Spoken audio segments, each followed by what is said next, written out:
بسم اللہ الرحمن الرحیم۔ السلام علیکم ورحمۃ اللہ وبرکاتہ۔ اردو کیسے سیکھے گی چینل سے آج ہمارے سبق کا عنوان ہے ایمانداری کا صلہ۔ کہتے ہیں کہ کسی گاؤں میں ایک غریب لکڑہارا رہتا تھا۔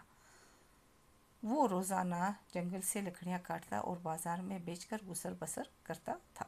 ایک دن ایک ندی کے کنارے ایک درخت کو کاٹ رہا تھا کہ اچانک کلہاڑا اس کے ہاتھ سے چھوٹ کر ندی میں گر گیا اور گہرے پانی میں غائب ہو گیا۔ غریب لکڑہارے کو اس خیال سے رونا آ گیا کہ اب اس کی اور اس کے بچوں کا گزر بسر کیسی ہوگی، تو زور زور سے رونے لگا۔ رونے کی آواز سن کر ایک پری باہر نکلی اور لکڑہارے سے رونے کی سبب پوچھی۔ لکڑہارے نے کہا کہ میرا کلہاڑا ندی میں گر گیا ہے، اب میں کس طرح سے روزی کماؤں گا؟ پری کو لکڑہارے کی سادگی اور غربت پر بہت رحم آیا۔ اس نے لکڑہارے کو تسلی دی اور ندی میں غوطہ لگا کر ایک سونے کا کلہاڑا نکال کر لائی اور پوچھا، یہ تمہارا کلہاڑا ہے؟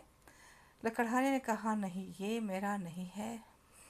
پری نے پھر غوطہ لگایا اور اس بار وہ چاندی کا کلہاڑا لے کر لائی، لیکن لکڑہارے نے اس بار بھی لینے سے انکار کیا اور کہا کہ یہ بھی میرا نہیں ہے۔ پری نے تیسری بار ندی میں غوطہ لگایا اور اس بار وہ لکڑہارے کا لوہے کا کلہاڑا نکال کر لائی۔ لکڑہارے نے اپنا کلہاڑا دیکھتے ہی خوشی سے چلانا شروع کر دیا، یہ میرا ہے، یہی میرا کلہاڑا ہے۔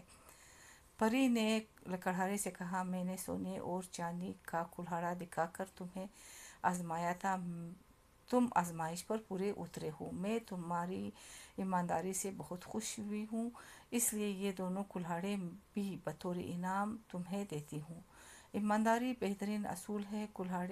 لکڑہارے کو اپنی ایمانداری اور دیانتداری کے بدولت سونے اور چاندی کے کلہاڑے انعام کے طور پر ملے۔ ایماندار انسان کو اس کی ایمانداری کا صلہ ضرور ملتا ہے۔ اب میں ویڈیو کو ختم کرتی ہوں۔ ویڈیو کو لائک کریں، سبسکرائب کریں، کمنٹس کریں، شیئر کریں۔ بہت بہت شکریہ۔ جہاں رہو خوش رہو، آباد رہو۔ خدا حافظ۔